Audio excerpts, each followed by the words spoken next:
Pak. Boleh Pagi. tahu dengan Bapak siapa? Bapak Denny. Bapak siapa? Jaya. Nah, boleh tahu pekerjaan Bapak sebagai apa, Pak? Saya sebagai mandor lapangan. Saya sebagai supir. Baik, Pak. Terima kasih, Pak. Yang pertama, kira-kira Bapak bekerja menjadi mandor lapangan dan menjadi supir kira-kira sejak kapan, Pak? Sejak tahun 2018. Bapak? 4 tahun yang lalu. 2 tahun yang lalu. Kira-kira Bapak menjadi mandor lapangan dan juga menjadi supir itu masuknya turun-temurun atau perintis? Turun-temurun. Oh, berarti turun-temurun ya Pak pekerjaannya? Iya. Baik Pak. Kira-kira satu-satu dulu ya Pak. Dari mandor lapangan kira-kira pekerjaannya ngapain aja Pak selama jadi mandor lapangan? Kalau jadi mandor lapangan itu kita mengawasi pelayanan jasa transportasi. Kita mengawasi mobil-mobil, unit-unit yang berjalan dan supir-supir yang menjadi pekerja kita. Oh baik Pak. Kalau supir kira-kira Pak ngapain aja pekerjaannya sudah selama 5 tahun Pak? Ya, mengantarkan penumpang lah. Kita dari Medan ke Kabanjahe. Oh baik Pak. Berarti rutenya dari Medan Kabanjahe. ke Banjahe, Brastagi, arah-arah ke sana ya Pak? Iya. Berarti. Baik Pak. Kalau boleh tahu Pak, kira-kira selama jadi mandor lapangan bahaya-bahaya apa aja ya Pak yang terdapat di lapangan? Kalau bahaya-bahaya yang terjadi di lapangan untuk unit transportasinya, kalau transportasi yang kita jalankan itu tidak dalam keadaan baik bisa mengakibatkan kecelakaan. Dan kita mengawasi supir yang betul-betul sehat dan supirnya juga tidak narkoba, jadi dia betul fit untuk membawa mobil sehingga penumpang pun merasa nyaman. Oh, baik Pak. Kalau sebagai supir Pak, kira-kira selama berjalan ke arah rute dari Medan ke Kabanjahe maupun Medan Brastagi, kira-kira bahayanya apa aja Pak yang terdapat di lapangannya Pak? Kalau bahaya karena jalan Medan Kabanjahe itu banyak longsor sekarang. Paling disitulah bahaya yang paling besar kan. Kalau hujan agak takut-takut juga lewat sana. Baik Pak.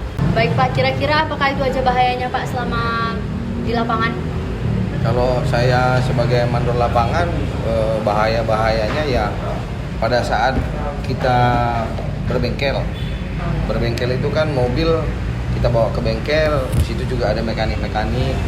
Jadi kita mengecek keadaan mobil itu kan apakah kampas remnya udah habis, harus kita ganti, apakah kondisi AC-nya juga, karena kan transportasi yang kita awasin ini kan AC, jadi air conditioningnya itu harus betul-betul berfungsi. Kalau nanti tidak berfungsi dengan baik, ya penumpang jadi tidak merasa nyaman, dan bahayanya ya penumpang tidak akan menaiki mobil kita lagi kalau kendaraan tidak nyaman. Ya kalau mekanik-mekanik ya kita usahakan dia memang bekerja itu sesuai dengan prosedur lah. Kalau tidak sesuai dengan prosedur kan bisa membahayakan juga pada saat mereka mengerjakan pekerjaan mobil itu. Baik Pak. Terima kasih Pak jawabannya. Kira-kira bahaya-bahaya yang Bapak sebutkan tadi, kira-kira kalau efeknya ke kesehatan kira-kira apa ya Pak? Kalau efeknya ke kesehatan, kalau saya sebagai mandor lapangan kan itu kalau di bengkel dia pada saat mengetes kendaraan itu kan ada asap kendaraan. Jadi kalau asap kendaraan itu ya sebaik mungkin saya hindari supaya tidak terhirup. Itu yang pertama. Kalau di bengkel itu kan penuh dengan oli kotor, penuh dengan besi-besi berkarat.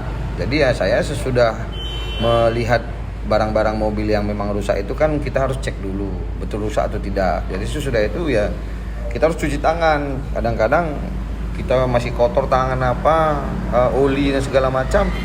Kalau kita tiba-tiba konsumsi makanan kan bisa berbahaya juga. Ada bakteri-bakteri yang dalam alat-alat yang rusak tersebut.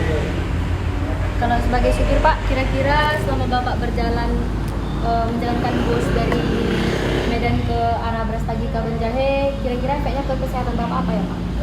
Ya kadang-kadang itu karena jalan macet Yang aturan bisa kita tempuh 2 jam bisa jadi sampai 4 jam gitu. Itu untuk kesehatan ke kaki. Nah, kita kan harus kan close, belum lagi kadang duduk ini kan pinggang harus banyak juga minum. Kalau nggak minum kena batu ginjal kan. Ya belum lagi kalau kita bawa mobil AC nggak bisa merokok. Kalau nggak merokok batuk juga, bisa juga membahayakan. Makanya bawa mobilnya ya harus benar-benar fit lah. Mobil pun harus benar-benar fit supaya jangan kecelakaan. Iya. Tetap. Harus betul-betul fit kesehatan kita kan. Makanya kalau kita nggak merasa sehat, ya jangan bawa kendaraan dulu.